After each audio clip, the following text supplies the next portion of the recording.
네, 인사드리겠습니다. 마라나타. 네, 이제 올라오자마자 문제를 하나 내겠습니다. 제 몸무게가 몇일까요? 네? 100이요?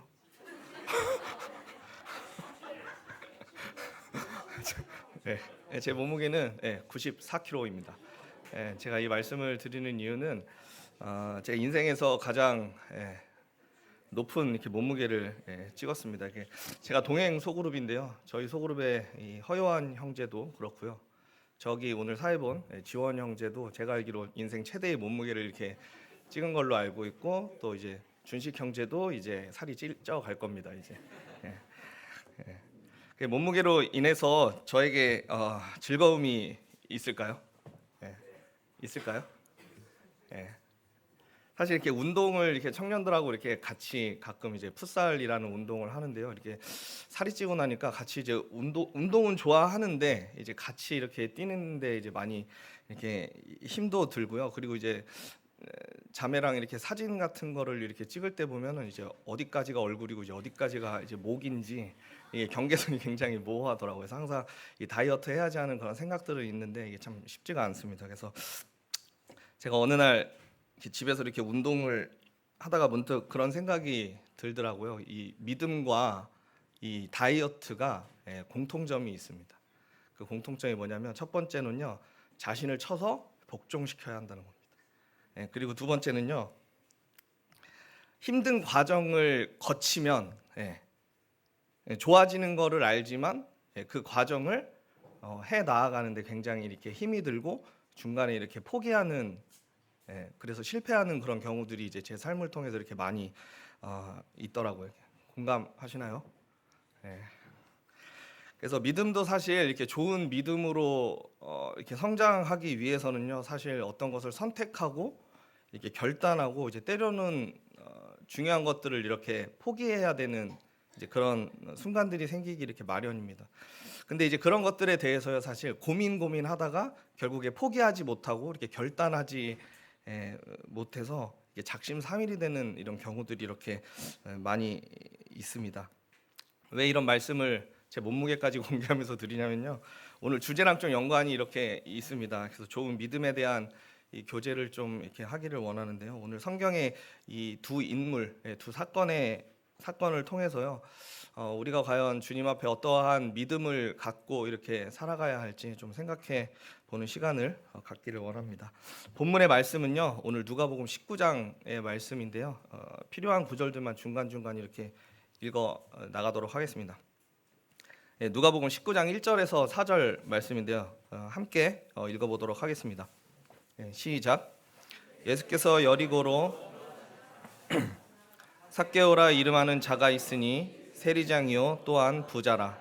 저가 예수께서 어떠한 사람인가 하여 보고자 하되 키가 작고 사람이 많아 할 수 없어 앞으로 달려가 보기 위하여 뽕나무에 올라가니 이는 예수께서 그리로 지나가시게 되미로라. 예수님께서 이렇게 여리고를 지나가실 때요, 그곳에서 이제 예수님을 만난 이 삭개오라는 인물이 이렇게 나옵니다. 그래서 누가복음 19장에는 이제 그 이름이 좀 이렇게 3번 정도 언급이 되는데요. 1절에서 10절까지 구절도 좀 짧게 이 말씀에서 끝이 나는데요. 이 삭개오의 이 말씀에서 이 삭개오의 두 가지의 특징이 이렇게 나옵니다. 2절에 보시면은 이제 첫 번째는 이제 세리장이었거든요, 삭개오는. 그래서 이 당시에 이제 세리들은요, 이 면허증을 소유한 이제 강도라는 그런 평을 받을 정도로 사람들에게 이제 세금을 굉장히 이제 착취하는 그런 좋지 않은 인식이 그런 직업이었습니다. 그래서 기존에 부과하는 그런 세금보다 더 많이 부과를 해서 자신의 부를 축적하는 그런 사람들이었습니다. 근데 세리가 이런 사람이었는데 이 삭개오는 세리장이었어요. 그러니까 세리들을 관리하는 세리장이었다는 거예요. 그러면은 일반 세리들보다 더 악랄하고 더 나쁜 방법으로 이 세금들을 거두어 들였을 겁니다. 그래서 세리들은 뭐 기본적으로 부자일 수밖에 없었어요. 그래서 여기 말씀에서도 보면 삭개오가 부자라고 이렇게 말씀하고 있습니다.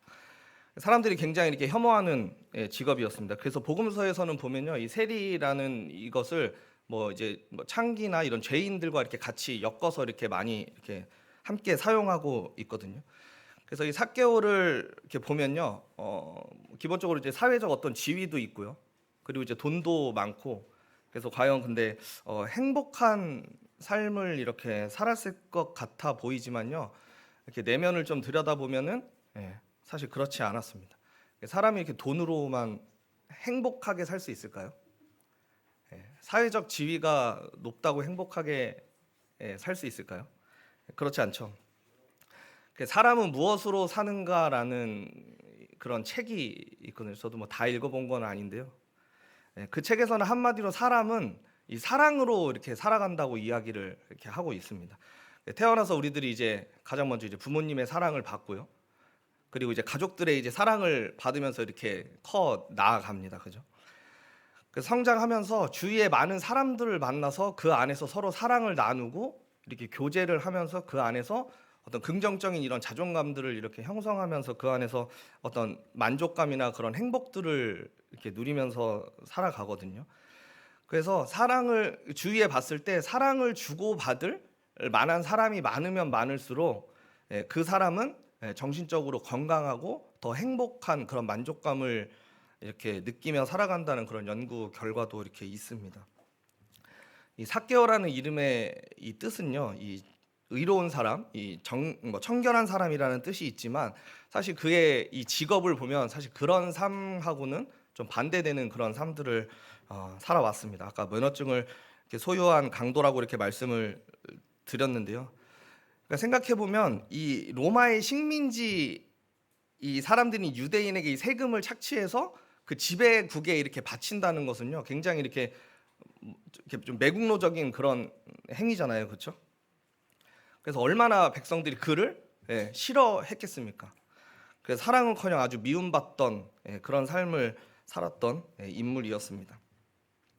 그리고 두 번째의 특징은요, 이렇게 키가 작다라고 표현되어 있습니다. 이게 키가 작다. 얼마나 작으면 키가 작다라고 표현을 했을까, 이게 말씀을 보면서 좀 이렇게 흥미로웠거든요. 제가 예전에 어떤 책을 보면서 이렇게 이 당시에 이제 키가 작다라고 표현될 정도면 뭐 130cm, 뭐 140cm 뭐 이렇게 얘기하는데 이건 뭐 확실한 건 아닌데 제가 어디서 얼핏 이렇게 본 것 같긴 하거든요. 그래서 아무튼 키가 작다라는 것이 어떤 특징이었습니다. 이 성경을 보면요, 사실 어떤 인물들에 대해서 어떤 이런 외적인 특징들을 잘 얘기하지 않거든요. 외모에 큰 관심을 이렇게 갖지 않습니다. 근데요, 뭐 키에 대한 평가는 더더욱 없고요. 그래서 예전에 갈렙 그 교제할 때 그 아낙 자손이 뭐 키가 크다 뭐 요 정도 표현이 좀 있을 수 있는데요. 그래서 아무튼 키가 작다라는 거는 좀 이렇게 이례적인 표현입니다. 그래서 어떻게 보면은 키가 작다라는 게 긍정적인 의미는 아니기 때문에 좀 그에게는 컴플렉스였을 거예요. 컴플렉스였고, 근데 나중에 이 말씀을 좀 읽다 보면은 이 컴플렉스가 주님을 찾게 되는 만나게 되는 어떤 적극성을 띠는 한 요인으로 이렇게 작용을 하게 됩니다. 이 막강한 이 권력 그리고 이렇게 돈을 가졌던 이 세리장이라는 신분에도 불구하고요, 이 삭개오는 이렇게 키가 작아서 나무 위에 이렇게 직접 자기가 올라 이렇게 갑니다. 삭개오의 위치가 있었기 때문에요. 그러니까 삭개오를 따르는 사람들도 이렇게 굉장히 이렇게 많았을 거예요. 그래서 생각해 보면 좀 이렇게 예수님을 보고 싶었다면 좀 이렇게 점잖게 좀 격식 있게 이렇게 사람들을 불러서 이렇게 모셔와라 이렇게 얘기했었어도 충분히 됐을 것 같은데 삭개오는 예수님이 온다는 그 말을 듣고 그냥 바로 나무 위로 그냥 올라가 버립니다. 생각해 보면 무엇이 삭개오를 과연 이렇게 좀 성급하게 이렇게 만들었을까요? 우리가 이렇게 살아가면서 누군가를 이렇게 간절하게 이렇게 기다린 적이 있으신가요? 기다릴 때가 있죠, 그죠? 근데 사실 요새는 뭐 마냥 그냥 기다리는 시대는 사실 아닙니다. 핸드폰이 있기 때문에 그렇거든요. 이 핸드폰 때문에 변화된 이런 일상의 여러 가지 특징들 중에 하나는요, 이제 누군가를 기다리지 않습니다. 제가 몇 달 전에 이제 차가 이렇게 고장이 나가지고 한 2주 정도를 이렇게 뭐 버스 타고 막 택시 타고 막 이렇게 전기 자전거 타고 막 할 때가 있었는데요. 그 대중교통을 굉장히 오래간만에 이렇게 탔는데, 그러니까 뭐 핸드폰으로 확인하면 버스가 몇 분 뒤에 뭐 몇 번이 어디로 온다 뭐 이런 게 다 나오더라고요. 예, 택시도 마찬가지예요. 택시도 예전에 나가서 택시가 올 때까지 그냥 길목에 서서 하루 종일 기다리는 게 아니라 그냥 어플로 몇 번 이렇게 하면 몇 분 뒤에 도착하는 그 장소에 나가서 기다리면 택시도 너무나 이렇게 손쉽게 그냥 탈 수 있는 그런 시대가 됐습니다. 그래서 뭐 약속을 정하더라도요, 어느 지정된 장소에 그냥 자기가 할 거 다 하다가 그냥 그 시간에 맞춰서 그냥 나가기만 하면 만날 수 있습니다. 근데 이제 예전에는 이제 뭐 한번 뭐 핸드폰이 없던 시대에는 집에 저녁 때 들어가서 야 너 왜 안 나왔어 막 집 전화로 이렇게 전화하고 하잖아요, 그렇죠? 그래서 사실 누군가를 이렇게 기다린다는 것은 지금 이 시대에서는 사실 일반적이지 않고요, 흔한 일도 사실 아닙니다. 근데 이 삭개오는요, 이 예수가 어떤 사람인지를 보고 싶은 열망이 있었습니다. 이 누가복음 19장 3절 말씀인데요. 저가 예수께서 어떠한 사람인가 보고자 하되 궁금했던 거예요. 그래서 예수님께서 이 여리고를 지나간다는 이야기를 듣고 나무에 미리 올라가서 키가 작았기 때문에 그 안에서 계속 기다렸던 것입니다. 그래서 이 나무에 오르는 행위 자체는 사실 굉장히 좀 성급한 그런 판단이었을지 모르지만요, 그 내면을 좀 살펴보면 이 삭개오가 이 그 삶이 좀 어떠했을지, 어떠한 어려움 가운데 이렇게 살아왔을지를 좀 짐작해 볼 수 있는 대목들이 이렇게 있습니다. 그래서 사실 자기가 생각해도 이게 좋은 방법은 아니라는 것을 알았을 거예요. 이렇게 나쁜 방법으로 이렇게 세금을 걷고 하는 그런 모습들이 사실 자기가 그런 일을 하면서도 외부적으로 자기가 난 이런 잘못을 하고 있어라고 이제 이야기할 수 없는 그런 상황 가운데 이렇게 있었습니다. 그래서 어떤 마음 가운데 이제 생겨나는 그런 뭐 죄 의식들이나 어떤 뭐 동족들에 대한 어떤 미안함, 그런 것들이 이렇게 마음속에 있어서 삭개오를 오랫동안 이렇게 괴롭히지 않았을까 하는 그런 생각들이 있습니다. 그래서 삭개오의 삶에는 사실 전환이 좀 필요했어요. 자기의 이야기를 좀 들어주고 아니면 해결해줄 그런 누군가가 좀 필요했던 것입니다. 그래서 예수님이란 이 분에 대해서 그 소문을 듣고 알고 있었고 이렇게 만나고 싶었던 것입니다. 그래서 모든 것을 이렇게 제쳐두고 나무 위에 올라가요. 근데 예수님을 볼 수가 없습니다. 작은 키가 이제 장벽이 돼가지고 이제 만날 수가 없었는데요. 그래서 하지만 그런 어려움들이 있었지만 삭개오는 나무에 올라가는 이 행위를 합니다. 근데 이게 굉장히 어떻게 보면 이 삭개오라 이 세리장이라는 이 직업에는 참 걸맞지 않은 행동이 어떻게 보면 좀 채통 떨어지는 일일 수 있거든요. 누군가를 보기 위해서 직접 나무 위에 이렇게 올라가서 매달려 있다는 것은요, 생각만 해도 좀 그런 모습들입니다. 그 간절한 삭개오의 이 마음을요, 예수님께서 보고 알아주시는 이 응답의 말씀이 있습니다. 5절 말씀인데요. 다 같이 한번 읽어보도록 하겠습니다. 시작. 예수께서 그곳에 이르사 쳐다보시고 이르시되 삭개오야 속히 내려오라. 내가 오늘 내 집에 유하여야 하겠다. 삭개오를 예수님께서 삭개오야라고 이름을 불러서 이렇게 내려오라고 이렇게 이야기합니다. 이게 그냥 쑥 지나갈 수도 있는데요. 예수님하고 삭개오는 사실 만난 적이 있어요, 없어요? 없습니다. 없는데 삭개오라고 알고 계셨던 거예요, 예수님은. 요새는 뭐 진짜 뭐 카톡이나 뭐 SNS 이런 걸로 뭐 만나지 않아도 누가 누군지 이렇게 알 수 있잖아요, 그렇죠? 근데 그때 당시에는 그런 게 어디 있겠습니까? 그래서 예수님은 삭개오를 보고 그가 삭개오라는 것을 이미 알고 계셨던 거예요. 그리고 이때 당시에 이제 다른 사람의 이제 집에 이렇게 머문다고 하는 것을 의미하는 바가 이렇게 큽니다. 사실 지금도 이렇게 집을 오픈해서 누군가를 이렇게 초대하는 거는 쉽지 않죠, 그죠? 그래서 마음이 좀 이렇게 있고 그런 것들이 좀 있어야 이렇게 집에 오세요 하고 이렇게 초대도 하는 건데요. 이 집에 초대한다는 것은요, 이제 집을 함께 공유를 하겠다는 거예요. 그래서 그들과 더 친밀해지고 더 관계가 끈끈해지고 더 교제권 안에 들어가게 되는 것입니다. 그래서 예수님이 삭개오의 집에 머문다는 것 또한 그런 의미가 있는 겁니다. 삭개오와 예수님이 하나가 되는 것. 삭개오가 그렇게 예수님을 만나고 싶어 했는데 그렇게 만나고 싶어 하던 예수님께서 우리 집에 오겠다고 하니까 얼마나 이 기쁨 가운데 있었겠습니까? 그 다음 절 6절에 보시면요, 이 급히 내려와 즐거워하며 영접했다라고 이제 이야기하고 있거든요. 여러 가지 이 어려운 이 조건이 있었어요. 많은 사람들 때문에 그 키가 작았던 삭개오가 예수님을 바라보지 못했는데요. 근데 예수님을 보고자 했던 그 간절함이 그를 나무에 올라가게 했고요. 그래서 결국 예수님을 만나게 되고 예수님께서 그를 불러주시고 이렇게 만나주시는 이런 상황들이 보여집니다. 예수님께서요, 우리도 마찬가지예요. 우리가 정말로 이 간절한 마음으로 예수님을 찾고 간절한 마음이 우리에게도 있다면요, 예수님께서 우리를 만나주시고 우리를 찾아주시고 우리의 이름을 불러주실 것입니다. 그 마음에 그리고 지금까지 느껴보지 못한 진정한 그런 행복과 기쁨을 우리에게 주시는 분이시라는 것입니다. 예레미야 29장 13절 14절 말씀인데요. 너희가 내게 부르짖으며 내게 와서 기도하면 내가 너희들의 기도를 들을 것이요 너희가 온 마음으로 나를 구하면 나를 찾을 것이요 나를 만나리라.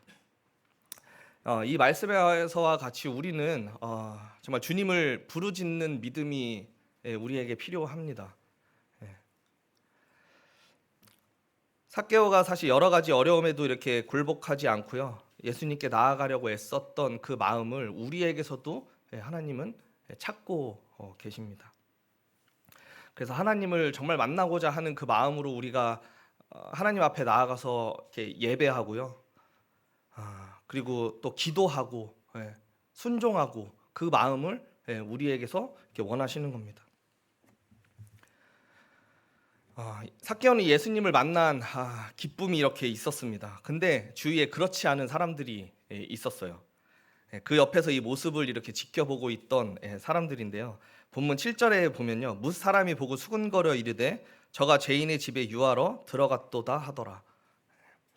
삭개오가 아까 세리라고 이렇게 말씀을 드렸는데요, 이 사실을 알고 있었던 많은 사람들은요, 그가 죄인인데 예수님께서 그 죄인의 집에 머물러 들어간다고 보고서 그것을 판단하고 안 좋게 생각을 못마땅하게 여겼던 것입니다. 그래서 불의하게 재물을 모은 삭개오의 집에 들어가서 유한다는 것은요, 약간 공범과도 같다라는 그런 인식이 있었기 때문에, 그래서 이 예수님 또한 외면당하는 그런 인물로 이렇게 대상이 된 것입니다. 물론 삭개오도 이러한 사실을 알았어요. 예수님께서 우리 집에 들어왔을 때 받게 되는 어떤 피해나 이런 것들을 삭개오도 모르지 않았습니다. 그런데 예수님도 사실 모르지 않았죠. 근데 예수님께서 10절에 뭐라고 말씀하시냐면요, 이렇게 말씀하고 계십니다. 인자가 온 것은 잃어버린 자를 찾아 구원하려 함이라. 예수님께서는 이 삭개오를 이렇게 바라보실 때요, 다른 사람들처럼 이렇게 정죄받아야 할 그런 사람으로 보신 게 아니고요, 구원받아야 할 사람으로 이렇게 바라보신 것입니다. 아까 만난 적이 없는데 이제 삭개오라고 이야기하신 것은요, 예수님께서 그 마음 가운데 삭개오를 계속해서 알고 있었고 생각하고 있었던 것입니다. 모두 다 삭개오를 싫어하고 이렇게 외면하고 이렇게 판단할 때요, 예수님께서는 정말 변함없이 이 삭개오를 사랑하고 지켜보고 계셨던 것입니다. 근데 삭개오뿐만이 아니라 저희들 또한 예수님께서 그렇게 바라보고 계신 것입니다. 그래서 우리의 모습이 어떠할지라도요, 그리고 우리가 어떤 죄가 있고 어떠한 흠이 있고 어떤 부족한 모습이 있다라고 할지라도요, 그리고 심지어 다른 사람들이 우리를 싫어하고 이렇게 또 판단할지라도요, 예수님께서는 안타까운 마음으로 우리를 바라보고 계시다는 것입니다. 이 삭개오가 예수님을 만나는데 이 방해되는 요인이 이렇게 두 가지가 있었습니다. 이 작은 키와 그리고 많은 사람이었어요.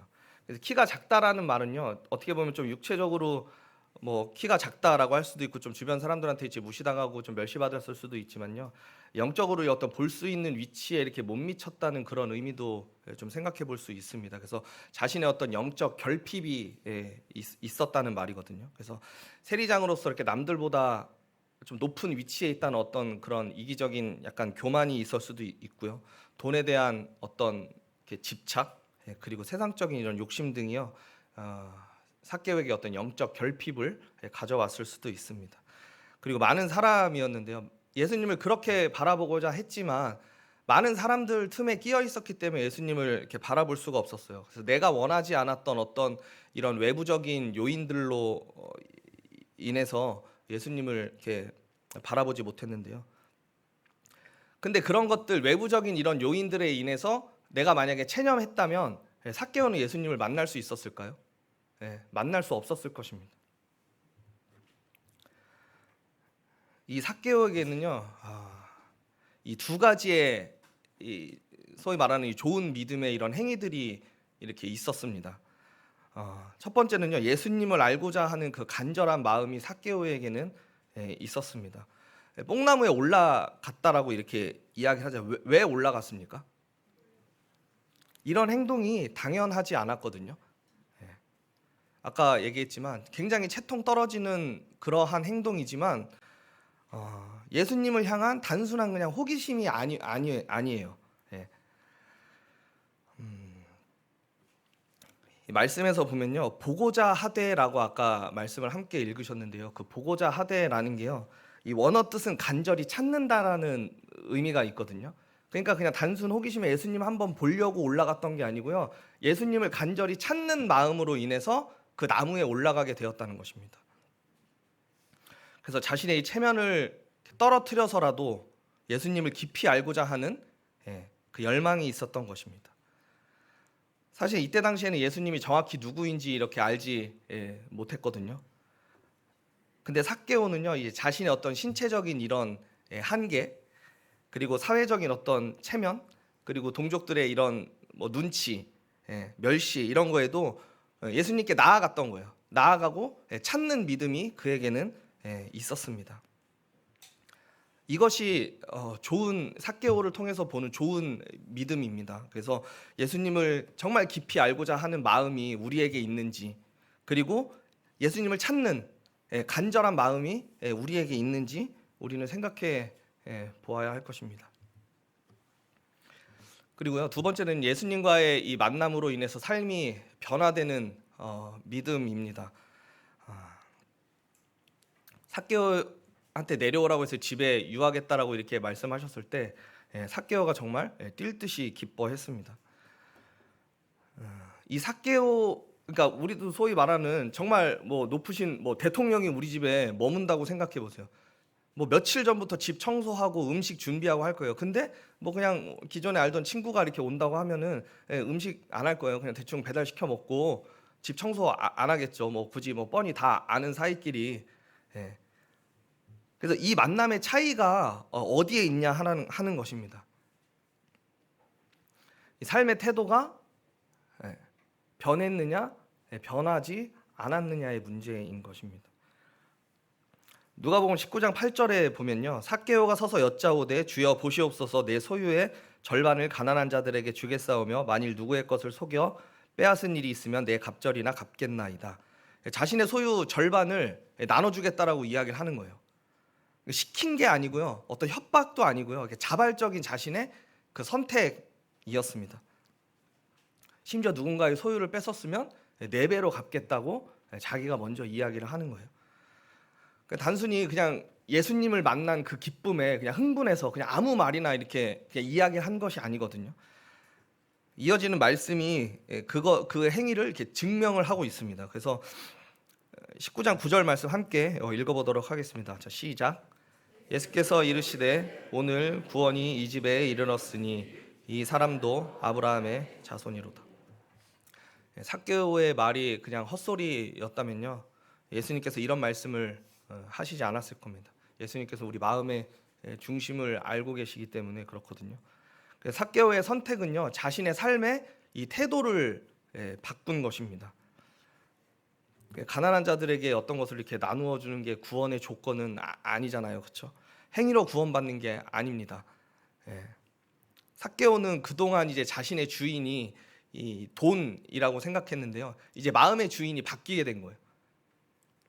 그렇게 악착같이 돈을 모으던 세리장이 돈을 관리하고 돈을 만지는 것이 직업이니 사람이 이 돈을 나누겠다라고 이야기하는 것만큼 이 확실한 회개와 이런 마음의 변화가 없을 것입니다.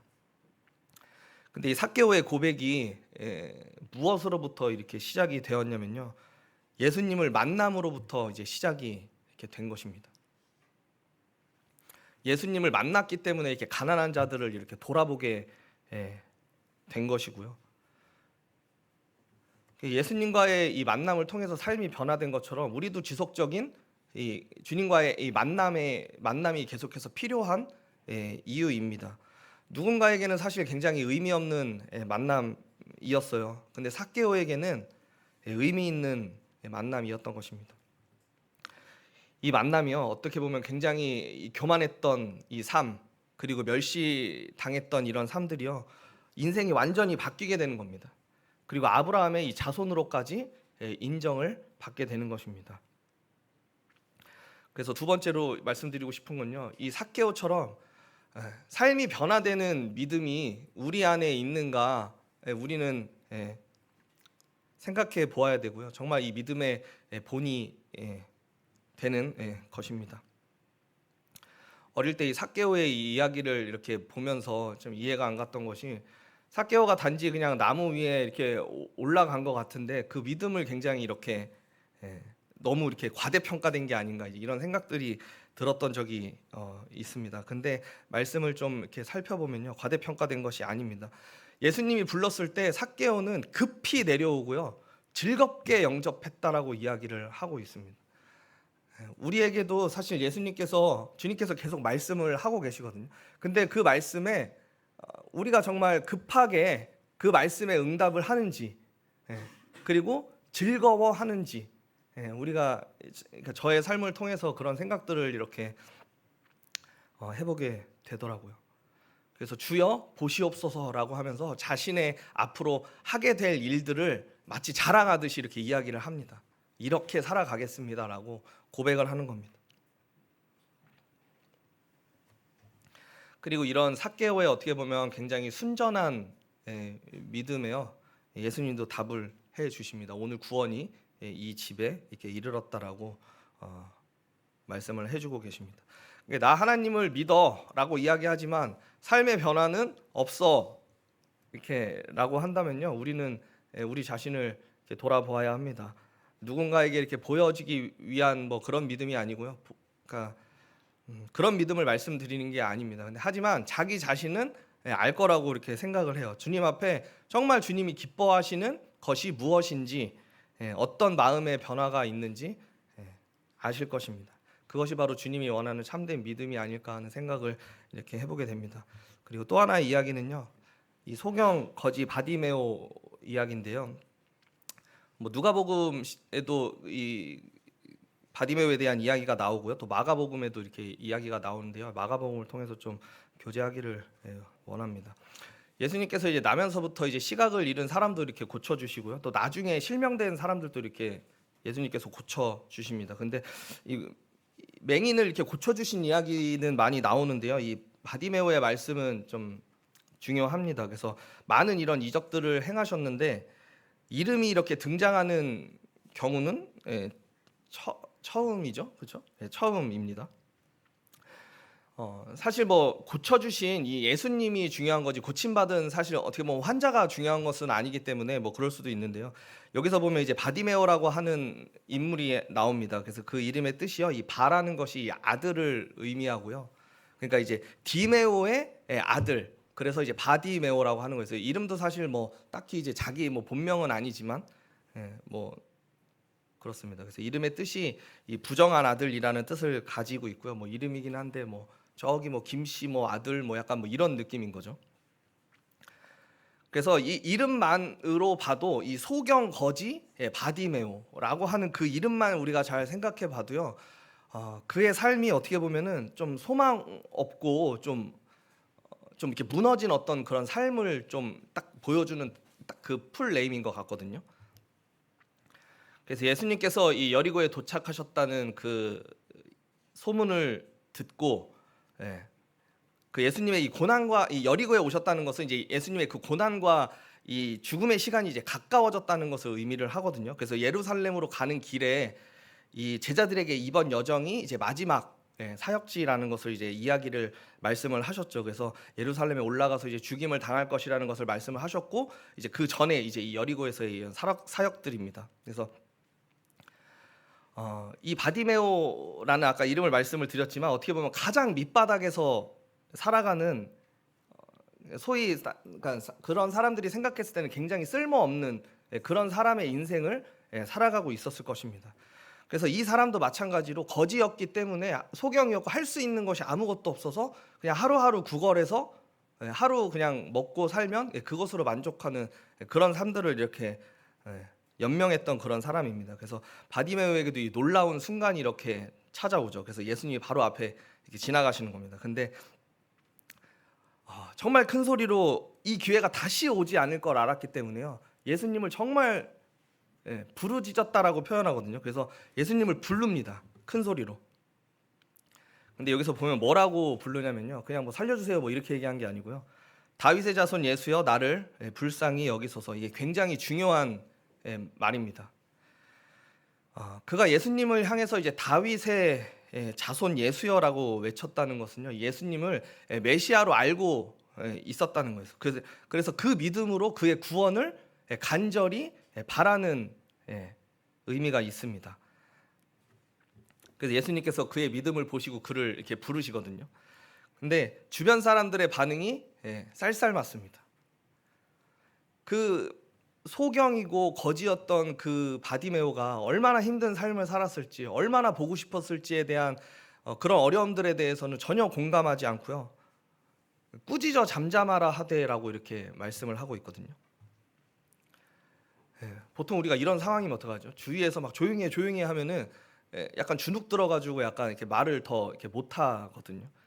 근데 바디메오는 다시는 이런 기회가 없을 것을 알았기 때문에요. 더 소리 높여 예수님을 부르짖습니다. 예수님께서 걸음을 멈추시죠. 그리고 누군지 불러오라고 이야기를 하십니다. 근데 예수님이 이 바디메오를 부르는 이 49절의 말씀에 보면요, 이 세 번이나 등장하는 단어가 있습니다. 함께 읽어보도록 하겠습니다. 시작. 예수께서 머물러 서서 저를 부르라 하시니 저희가 그 소경을 부르며 이르되 안심하고 일어나라 너를 부르신다 하매. 세 번이나 반복되고 있는 단어 보이시나요? 부르다입니다. 부르다. 이 포네오라는 이 헬라어거든요. 근데 이제 이게 부르다라는 게 좀 강한 부름을 이렇게 이야기하고 있습니다. 그래서 그냥 단순히 눈만 이렇게 고쳐주려고 이렇게 바디메오를 부르신 것이 아니고요. 제자로서 바디메오를 부르는 어떤 강한 부름을 의미하는 겁니다. 바디메오가 예수님께서 부르는 그 말씀에 바디메오가 어떻게 반응을 합니까? 50절에 보면요. 자기의 겉옷을 벗어 던지고라고 이야기 나와 있습니다. 겉옷을 벗어 버리고. 거지라고 말씀을 드렸잖아요. 어디서 살 곳도 없고요. 하루하루 먹으면 그걸로 그냥 행복했는데 자기의 겉옷이라고 하면 정말 전 재산인 거예요. 근데 예수님께서 부르신다는 그 말 한마디에 자기의 전 재산을 다 그냥 내려놓고 창피한 줄도 모르고 예수님 앞에 그대로 달려나가는 모습인 것입니다. 그렇게 한 이유가 어디에 있을까요? 자기가 갖고 있는 전 재산이 겉옷보다도요 더 중요한 것이 이 예수 그리스도라는 것을 이 바디메오는 알았기 때문에 그렇게 부르짖고 달려나갔던 것입니다. 그래서 이제 만나고 나서 이제 예수님께서 바디메오에게 질문을 하시죠. 무엇을 해주기를 원하느냐? 바디메오의 답은 굉장히 간단합니다. 보기를 원하나이다라고 이야기를 하고 있습니다.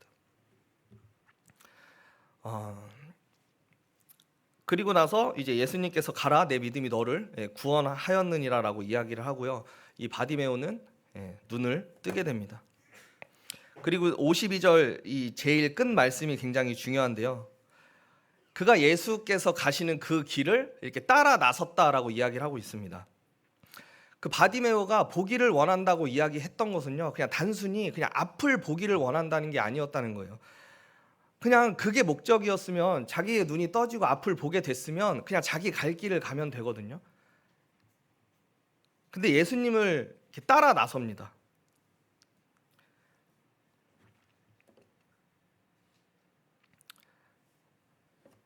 그리고 이제 그 바디메오가 이제 예수님의 길을 따라 나서는데 그 예수님의 따라 나서는 길은 이제 예루살렘에 가서 예수님이 돌아가시는 길밖에 남지 않았습니다. 생각해 보면요, 이제 치료를 받았던 많은 이렇게 사람들이 사실 치료를 받고 뭐 감사한 마음은 있었지만 그냥 다 각자 자기의 갈 길로 이렇게 가거든요. 근데 바디메오는 그 예수님의 그 고난의 그 십자가의 길을 알면서도 그를 예수님을 따라 이렇게 나섭니다. 이것이 하나님께서 우리에게 바라시는 이 참 믿음일 것입니다. 그래서 예수님께서 너희 믿음이 너를 구원하였다라고 이렇게 칭찬하신 이유입니다. 이 바디메오의 치유 이적을 보면서 이 마가복음에서는요, 사실 그 전에 이 부자 이 청년의 이야기도 나오거든요. 이제 부자 청년이 자기의 재물을 포기하지 못해서 예수님을 따르지 못하는 그런 이야기도 나오고요. 그리고 이제 12 제자들이 이 예수님이 가시는 길을 굉장히 오해를 합니다. 이 하나님의 이 나라가 바로 임하는 줄 알고 그때 나를 기억해 달라 이야기하면서 이제 왼편과 오른편에 이제 자기의 한 자리씩 달라고 이렇게 요청하는 그런 부분들도 이렇게 나오거든요. 그때 제자들에게 했던 질문이 너희에게 무엇을 해주기를 바라느냐입니다. 같은 질문을 하거든요. 근데 야고보와 요한은 이 말을 듣고서는 좌편과 우편에 대한 이야기를 하고요. 좋은 자리를 이야기를 합니다. 사실 얼마나 이렇게 한심해 보이겠어요. 예수님께서 자기의 제자라고 이렇게 데리고 다녔던 인물들이 어떤 한 자리씩을 원하는 이런 모습들이 한심하셨을 것입니다. 그래서 바디메오에게 너에게 무엇을 해주기를 원하느냐라고 이야기했을 때 그에게는 뭐 왼편이고 오른편이고 그런 자리는 사실 중요한 게 아니었어요. 그냥 자기는 보기만 하면 되는 그 마음이 다였던 것입니다. 야고보와 이 요한도 사실 어떤 자리를 탐하는 게 아니라 어떤 영적인 눈을 좀 뜨게 해달라고 이야기를 했으면 그 예수님의 죽음 앞에서 이렇게 도망가는 그런 일은 없었을 것입니다. 그래서 이 말씀들을 통해서 진짜 맹인이 누구이냐 하는 겁니다. 육신의 눈에 이 시력이 아무리 좋아도요, 예수님을 이렇게 바라보지 못한다면요, 영적인 맹인에 이렇게 불과합니다. 바디메오가 눈을 뜨고서 가장 먼저 바라본 게 뭐였을까요? 누구였을까요? 예수님이었습니다. 그래서 얼마나 사실 감사하고 또 얼마나 자기가 평생을 앞을 보지 못했는데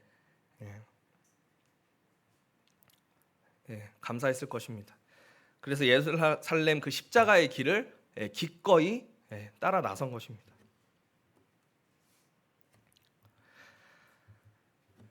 무엇을 해주기를 원하느냐라는 이 질문을 우리들에게도 해보기를 이렇게 원합니다. 자신을 구해줄 사람이 오직 이 예수님밖에 없다는 이 심정으로 정말 사람들이 옆에서 뭐라고 하든 말든 꾸짖든 말든 정말 창피함도 모르고 이 겉옷까지 벗고 뛰어가서 이 외쳤던 바디메오에게서 본 것은 진짜 믿음이었습니다. 진짜 믿음. 우리는 예수님 앞에 어떠한 사람인가요? 우리의 기도에는 또 무엇이 있는지, 우리의 마음이 정말 소경 거지 이 바디메오와 같은지 우리는 생각해 보아야 되고요. 정말 주님께 구하고 있는 것들이 무엇인지를 좀 돌아보고 점검하는 지혜가 우리에게 필요합니다. 무엇을 원하느냐 이렇게 하면은 주님의 정말 사랑을 이렇게 구하고요. 또 주님과의 이런 교제를 원하고 또 주님과 이렇게 동행하는 삶들을 구할 수 있는 그런 믿음이 되기를 원합니다. 예수님은 왜 바디메오에게 눈을 이렇게 뜨게 한 기적을 이렇게 보여주셨을까요? 수많은 기적을 이렇게 행하셨는데요. 보여주신 이유, 그런 기적들을 보여주신 이유는 사실 하나예요, 하나. 그러니까 하나님의 아들이고 이 예수님께서 세상을 만드신 하나님이라는 겁니다. 사람은 절대 할 수 없는 것들을 할 수 있는 이 능력, 그리고 그것이 하나님이라는 사실을 믿으라는 것이거든요. 성경에 기록된 사실 수많은 이야기들이 어떻게 보면 세상 사람들이 봤을 때 되게 뻥 같은 이야기들이 굉장히 많아요. 근데 그건 사람들이 지어낸 이야기가 아니라는 것을 우리는 알고 있습니다. 실제로 제자들의 이 눈앞에 일어났던 일들을 기록한 것이거든요. 그리고 바디메오는 어떠한 믿음으로 이 예수님 앞에 이렇게 나와왔을까요? 사람들은 예수님을 이 나사렛 사람이라고 이야기를 하죠. 그러니까 저기 나사렛 예수가 지나간다 이렇게 이야기하는 것은요, 그러니까 나사렛은 그냥 이 되게 조그만 시골 마을의 그냥 어떤 한 사람, 그 정도로 인식을 하고 있는 것입니다. 예수님이 누구인지 모르는 그런 말이죠. 근데 하지만 바디메오는 다윗의 자손 예수여라고 이야기를 하고 있습니다. 바디메오는 눈은 멀었지만요, 예수님이 얼마나 중요한 분이신지를 아는 이 영적인 지혜가 그에게 있었습니다. 우리도 이 바디메오처럼 겉옷을 벗어던지고 예수님께 달려갈 만큼 예수님이 우리에게 소중한 분이신가요? 오늘날 사실 많은 사람들이 이렇게 교회 다니죠. 근데 이제 그냥 교회만 왔다 갔다 다닙니다. 예수님께서 이제 나의 죄를 위해서 죽으셨고, 또 그것 때문에 이제 세상에 오셨다는 사실을 사람들은 사실 그렇게 중요하게 생각하지 않습니다. 이 말씀에서도 마찬가지거든요. 똑같은 예수님을 이렇게 눈앞에서 바라보았지만요, 누군가에게는 그냥 나사렛 사람이었고요, 누군가에게는 다윗의 자손이었습니다. 우리에게 예수님이 어떠한 분인지 우리는 생각해 보아야 할 것입니다. 바디메오에게는 몇 가지 좀 좋은 믿음의 이런 모습들이 있었습니다. 그래서 그 대상을 정확하게 인식하고 고백하는 믿음이 있었어요. 아까 이야기한 것처럼 나사렛 사람과 다윗의 자손 예수요. 이 짤막한 대화 속에서 얼마나 이 예수님에 대한 인식이 다른지를 이렇게 보여주고 있는 단적인 예거든요.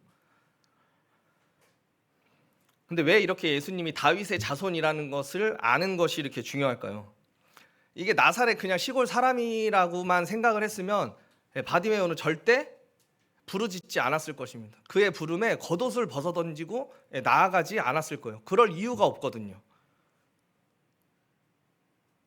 주님이 어떤 분인가 아는 것은요, 어떻게 보면 우리의 생과 사를 나누는 아주 중요한 문제입니다. 예수님을 이 하나님의 아들 이 그리스도로 믿고 이 맹인처럼 어떻게 보면 좀 겸손하지만 큰 소리로 외쳐서 주님 앞에 나아가는 믿음이 우리에게 필요합니다. 그리고 또 하나는요, 주님이 하실 수 있다는 믿음이에요. 무엇을 하기를 원하느냐라고 물어봤을 때 보기를 원한다라고 이야기한 것은 확실히 이분이 나를 보게 해주실 거라는 믿음이 있었다면, 만약에 믿음이 없었다면 평생을 보지 못했던 이 사람에게는 혹시 나를 보게 해줄 수 있어요? 라고 이렇게 반문했을지도 모릅니다. 근데 예수님께서 하실 수 있다는 이 확실한 믿음이 바디메오에게는 있었습니다. 그리고 간절한 마음인데요, 조용히 하라는 이런 꾸지람이 이렇게 날아오잖아요. 그가 만약에 그런 핀잔 앞에서 이렇게 입을 다물었다고 하면요, 다시 보게 되거나 이런 구원받는 축복을 누리지 못했을 겁니다. 그런 방해에도 불구하고 더욱 그 사람은 큰 소리로 외치죠. 왜죠? 정말 간절했거든요. 사실 이런 모습들이 좋고 나쁘다 기준이 될지는 모르지만요, 하나님이 보실 때 바디메오나 우리나 다 똑같은 죄인입니다. 우리는 그냥 그분 앞에서 죄인이었던 거예요. 예수님을 만나기 전에 이 바디메오가 이 눈이 멀었기 때문에 거지가 돼서 구걸하였던 그 상황처럼요, 사실 우리도 주님을 제대로 바라보지 못한다면요, 우리도 그냥 그 자리에서 구걸하는 사람밖에 되지 않는 거예요. 믿음의 이런 발전이나 왜냐하면 방향성을 잃었기 때문이거든요. 그래서 이 사건을 기록하신 이 목적은요, 바디메오처럼 부르짖는 확실한 믿음을 갖기를 원하시는 주님의 마음이 아닌가 하는 생각을 이렇게 해봅니다. 결국 좋은 믿음은요, 좋은 믿음의 이 시작은 주님께서 나를 만나 주시는 것에서부터 이렇게 시작하는 것입니다. 우린 주님을 만났나요? 만나셨나요? 우리는 주님을 만났습니다. 이 삭개오처럼요, 이 내부적인 또 외부적인 어떤 이런 방해 요인들이 이렇게 있었지만요, 그 뽕나무에 올라가서라도 주님을 보고자 하는 이 간절히 찾는 마음이 우리에게 필요하고요. 또 주님 앞에 믿는다라고 고백만 하는 것이 아니라 삶이 변화되는 믿음이 우리에게 필요합니다. 행함이 없는 믿음은 죽은 이렇게 믿음이라고 말씀하고 계신데요. 바디메오는 이제 소경이었기 때문에 그냥 길가에 앉아서 구걸하는 것밖에 할 수 없었는데요. 어쩌면 이 모습이 우리들의 모습일 수도 있습니다. 어디로 가야 하는지 알지도 못하고 믿는다고 하지만 어떤 신앙의 이런 목표가 없이 그냥 제자리에 있는 것은 아닌지 그런 생각들을 해보게 됩니다. 그리고 또 바디메오처럼요, 보이지 않지만 주님을 정말 찾고 부르짖는 믿음이 우리에게 또 필요합니다. 그리고 또 그 길이 험난한 그 십자가의 길이라 하더라도요, 우리가 어떤 사랑을 받은지 아시잖아요, 그렇죠? 주님을 기꺼이 따르는 정말 동행하는 삶이 우리에게 필요합니다. 지난주 이 찬양 집회 시간에 배웠던 찬양 기억하시나요? 주를 찾는 모든 자들이 그거 있잖아요. 후 이렇게 한 거 있잖아요. 그죠? 시편 70편이 다윗의 간절한 마음이 담겨 있는 시입니다. 그래서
이렇게 있더라도요, 주님을 부르고 찾는 이 간절한 이 믿음을 통해서요, 정말 우리를 이렇게 만나 주시는 이 주님의 은혜를 진짜로 누리기를 이렇게 원하고요. 또 우리들의 삶이 그로 인해서 변화되는 계기가 이렇게 되는 그런 교회가 되었으면 좋겠다는 생각을 이렇게 말씀을 준비하면서 이렇게 해보게 되었습니다. 네, 이것으로 말씀을 마치도록 하겠습니다. 감사합니다.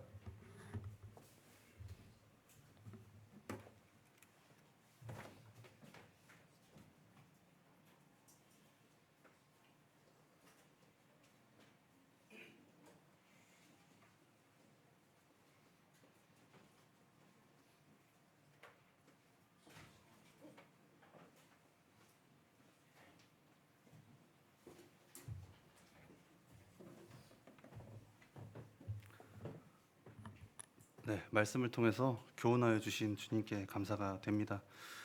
저는 오늘 말씀을 들으면서 개인적으로 떠오른 단어가 하나 있습니다.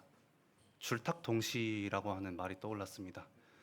그 새끼새가 껍질을 깨고 밖으로 나가기 위해서는 그 부리가 아직 너무 연약하기 때문에 어미새가 같이 쪼아주고, 결국에는 그 새끼새가 이 알 안에서 밖으로 나가려면 본인의 힘으로 움트러 가지고 나가야 됩니다.